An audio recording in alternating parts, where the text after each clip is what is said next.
Olá, professores! Sejam bem-vindos à Oficina de Formação Docente, desvendando a gamificação no ensino de contabilidade.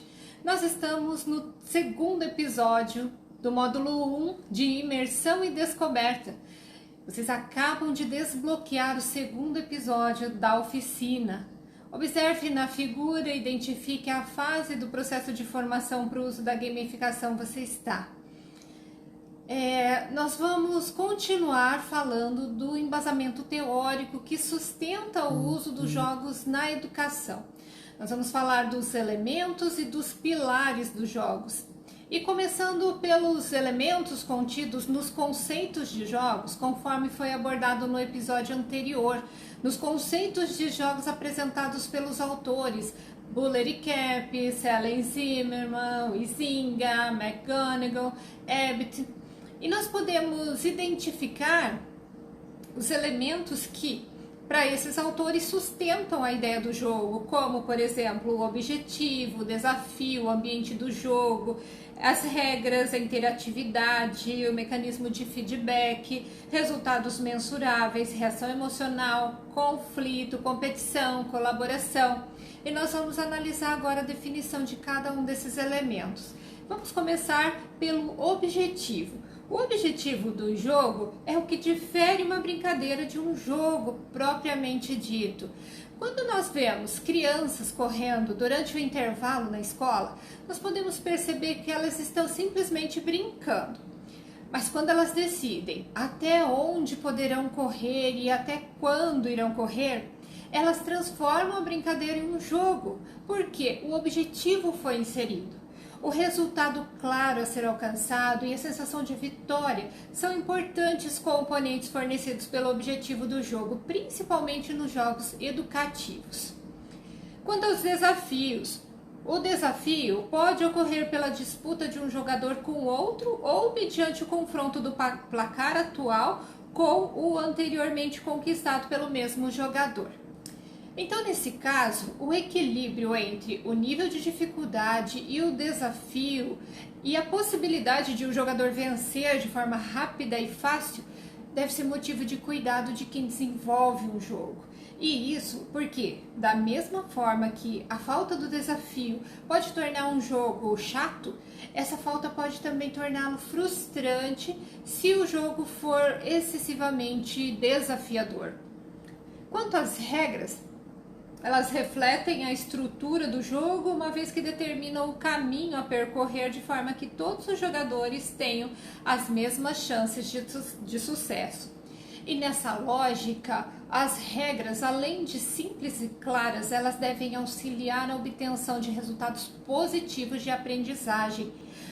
As regras são parte crucial dos jogos, pois indicam a estrutura segundo a qual o jogo é criado, restringindo o que pode ou não fazer o jogador. Quanto à interatividade, é a interação entre os jogadores e deles com os conteúdos e regras que é priorizado no jogo. E isso faz com que haja engajamento entre os jogadores e o professor e vai fazer prevalecer a capacidade de tomada de decisão ao invés de apenas as informações e o segmento das regras. Isso faz com que o jogo não se torne cansativo e com isso o aprendizado ocorre de uma forma leve e natural. Quanto ao ambiente do jogo, a delimitação do espaço, que muitas vezes é chamado de círculo mágico do jogo, isso deve estar presente em cada jogo de aprendizagem, de modo que, nesse ambiente, as regras, os desafios, as normas sociais sejam específicas e devam ser respeitadas pelos jogadores, o que vai tornar o jogo muito mais desafiador. Quanto aos mecanismos de feedback, a possibilidade de feedback imediato torna um jogo uma ótima ferramenta de aprendizado, uma vez que, se cometido um erro, o jogador recebe imediatamente a informação e pode tentar ajustar as suas ações e a sua forma de jogar para que acerte e chegue na frente dos demais jogadores. Quanto aos resultados mensuráveis, o estabelecimento de regras claras que definem o final do jogo e quem foi o jogador vencedor. E isso é necessário para tornar o jogo educativo mais motivador, ou seja, é preciso que haja métodos claros que sinalizem a passagem dos níveis, o encerramento do jogo e o jogador vitorioso. O resultado quantificável é o que indica o final do jogo, quando o jogador venceu ou perdeu e ainda quando ele teve alguma pontuação. É o que diferencia um jogo de uma atividade lúdica não formal. Quanto à reação emocional, frequentemente reações emocionais são provocadas nos jogadores conforme são desafiados a atingir objetivos. São os momentos em que podem ser de diversão, excitação, contentamento, entusiasmo e felicidade, mas também podem ser de frustração e raiva. E essas emoções devem ser motivo de muito cuidado de quem desenvolve um jogo, de quem propõe um jogo, para que essas reações indesejáveis sejam evitadas. Quanto à competição e colaboração, é uma rivalidade ou cooperação entre duas ou mais pessoas que lutam por um objetivo comum. Porém, a competição é um elemento que pode ou não ser utilizado em um jogo, visto que em muitos deles a cooperação é exigida como um elemento principal, como acontece frequentemente nos jogos de aprendizagem no ambiente de trabalho. Por exemplo, nesse caso, trabalhar em equipe, cooperar, se torna muito mais apropriado do que competir. Quanto ao conflito, ele é caracterizado pela disputa de poderes incorporada nos jogos por meio da competição. E esse conflito pode assumir várias formas, como a cooperação ou a competição, conflitos individuais ou sociais. Agora, falando sobre os pilares da gamificação, é muito importante que nós, enquanto professores que queremos inovar em nossas aulas com o uso da gamificação, que nós conheçamos o vocabulário e os jargões utilizados pelos adeptos e desenvolvedores de jogos. Isso pode nos ajudar no processo de gamificação das nossas aulas de contabilidade, uma vez que a sua utilização implica em entender muito bem os significados e os possíveis benefícios que trarão ao processo de ensino-aprendizagem. Esse conhecimento também permitirá a nossa comunicação com outros professores de outras áreas que também se utilizam dessa estratégia e até dos conceitos relacionados ao desenvolvimento de jogos, em especial se nós precisarmos de ajuda com relação ao nosso projeto. Portanto, aprender esse vocabulário é essencial para que consigamos colocá-lo em prática e assim estarmos mais próximos dos nossos estudantes. Vamos começar então com o primeiro pilar, que é a meta do jogo. A meta do jogo é considerada como estado de vitória. É toda conquista ou atividade com a qual um jogo se encerra. Ou seja, um jogo não vai ter sentido se não houver uma meta a ser alcançada. E nós podemos citar como exemplo a meta de uma corrida, que vai ser alcançada pelo primeiro que conseguir conseguir alcançar a linha de chegada. Outro exemplo é a meta do jogo Monopoly, que é de conseguir encerrar a partida possuindo a maior quantidade de imóveis e mais recursos financeiros do que o oponente. Também o jogo War, a meta do jogo é dominar o mundo. Bom, agora falando do segundo pilar da gamificação, que é a dinâmica do jogo. A dinâmica do jogo é definida como o cenário criado no sentido de despertar o interesse do jogador pelo que está acontecendo no jogo e pode envolver a forma como é feita a narrativa, o seu enredo, os modos de interação que são permitidos, a determinação do tipo de tecnologia que pode ser utilizada, como no caso de aparelho celular, vídeos interativos, histórias em quadrinhos, entre outros. Trata-se daquilo que o jogador tem que fazer para alcançar o tão desejado estado de vitória, estando também diretamente relacionado ao atingimento da meta que foi estabelecida. É muito comum a dinâmica ser descrita em duas fases, como por exemplo no jogo War, em que o jogador tem como meta a conquista do maior território e o domínio do mundo. E nesse caso, a dinâmica central do War é o domínio de territórios. Então, a satisfação que é proporcionada aos jogadores por meio da dinâmica central do jogo está diretamente relacionada ao quão engajador esse jogo é. Assim, muitas pessoas são atraídas por um determinado jogo dependendo do quanto ele gosta da sua dinâmica central, sendo que alguns preferem a dinâmica de alinhamento, que é contida em jogos como, por exemplo, Candy Crush, e outros preferem a competição com oponentes, como no caso do xadrez. Nós podemos ver nesse quadro que está sendo mostrado alguns exemplos de dinâmicas centrais comuns e a identificação de alguns jogos específicos nos quais elas são utilizadas. Qualquer que seja o jogo de aprendizagem projetado, possivelmente se utilizará de uma dessas dinâmicas. Já o terceiro pilar da gamificação é a mecânica do jogo.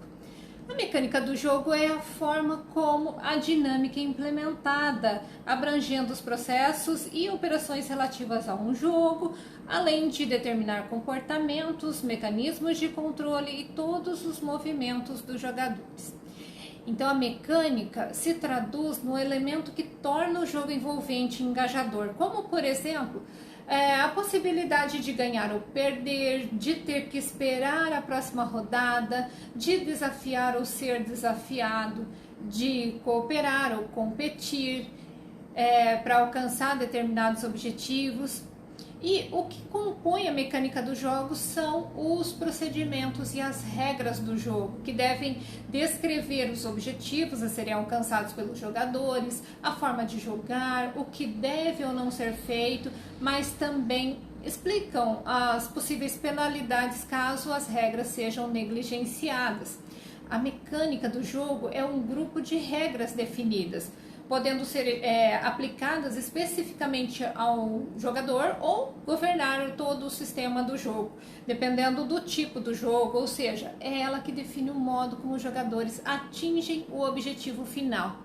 A composição da mecânica do jogo determina a sua complexidade e o seu fluxo, podendo definir quando é a vez de cada jogador, o movimento que vai ser permitido das peças em um tabuleiro, ou quantos pontos é permitido que cada jogador perca até que seja penalizado e excluído do jogo, perdendo a sua vida. Sendo assim, a importância da mecânica está em garantir um bom envolvimento por parte dos jogadores, uma vez que, mesmo tendo um excelente objetivo, se as regras do jogo não forem boas, ele pode não atrair a atenção dos jogadores. Nesse caso, sendo um professor que pretende gamificar suas aulas, você deve avaliar nos jogos os jogos quanto as suas regras cooperam para o engajamento pessoal e a forma como estão estruturadas para que o objetivo possa ser alcançado de uma forma mais fácil ou mais difícil. E por fim, o quarto pilar da gamificação, que são os elementos comuns nos jogos.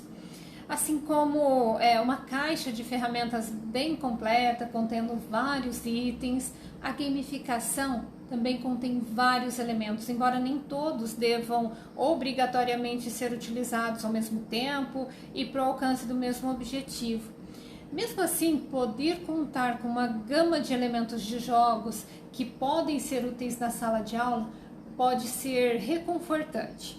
O importante é conhecê-los e saber o momento adequado de utilizá-los para solucionar problemas específicos, denominados como características ou componentes capazes de dinamizar a experiência do jogo e contribuir para que os jogadores embarquem nessa vivência. Os elementos de jogos incorporam a estética visual do jogo, o peso das peças, o arranjo das cartas, além de outros aspectos. Nesse quadro que está sendo mostrado, nós podemos ver exemplos de elementos mais comuns nos jogos e os seus significados. Alguns nós já mencionamos por estarem contidos nos conceitos apresentados pelos autores que analisamos no episódio anterior. Os elementos contidos nesse quadro são a pontuação, a estética, a sorte, a cooperação, o placar, a missão, os recursos, as recompensas, a história, a estratégia, o tema, o tempo, ou a personificação por meio de um avatar. E agora, para exemplificar a aplicação dos 4 pilares do jogo que serão utilizados na gamificação, vamos analisar o quadro que está sendo mostrado com um exemplo prático do jogo Monopoly, descrito conforme o vocabulário que foi discutido por nós aqui anteriormente. Esse mesmo modelo será utilizado em uma missão a ser cumprida nesse episódio da oficina. Vejam que a meta do Monopoly é terminar o jogo com o maior número de propriedades e o maior capital. A dinâmica central é a coleção de propriedades, adquirindo territórios e formando Monopoly. A mecânica diz que os jogadores devem colecionar $200 toda vez que passa do ponto de partida e devem pagar o aluguel ao outro jogador se cair no espaço pertencente a ele. O aluguel não terá que ser pago se o imóvel não for comprado antes do próximo jogador atirar os dados. E todas as propriedades de um determinado grupo de cores devem ser possuídas antes de poder adquirir as casas. 4 casas terão que ser compradas antes de poder adquirir um hotel. Os elementos são a sorte, os dados são atirados para determinar o ponto onde o jogador cairá e o que ele poderá adquirir ou o aluguel que ele vai ter que pagar. O jogador pode sacar uma carta chamada sorte ou caixa comunidade e algo bom ou ruim poderá acontecer dependendo do que ele sacar. A competição, os oponentes devem ser derrotados no jogo. A cooperação, os acordos podem ser feitos com os outros competidores para adquirir propriedades ou fechar negócios. A estratégia, uma estratégia para vencer o jogo pode ser desenvolvida pelos jogadores, podendo optar pela aquisição de empresas de serviços e ferrovia, ocupar calçadões ou estacionamentos ou ainda negociar termos especiais em troca da venda de uma propriedade específica. A estética, o tabuleiro tem aparência inspiradora em cada versão, como por exemplo uma cuja temática é universitária. O conflito, frequentemente os jogadores são envolvidos em conflitos diretos e às vezes a frustração é maior que a diversão quando terminam o jogo irritados. O tempo, as instruções determinam uma diversão temporizada na qual os jogadores competem por 45 minutos para ver quem é o mais rico no fim desse período. Bom, analisando esse quadro, nós podemos dizer que já temos em mãos a base que precisamos para dar início à nossa jornada de gamificação. Como missão desse episódio, para desbloquear o próximo, você, professor, terá que preencher o mesmo quadro mostrado anteriormente de acordo com um jogo da sua preferência. Pode ser um jogo de entretenimento ou um jogo de aprendizado. A missão vai estar no link que eu vou enviar para vocês. Mãos à obra e até o próximo episódio.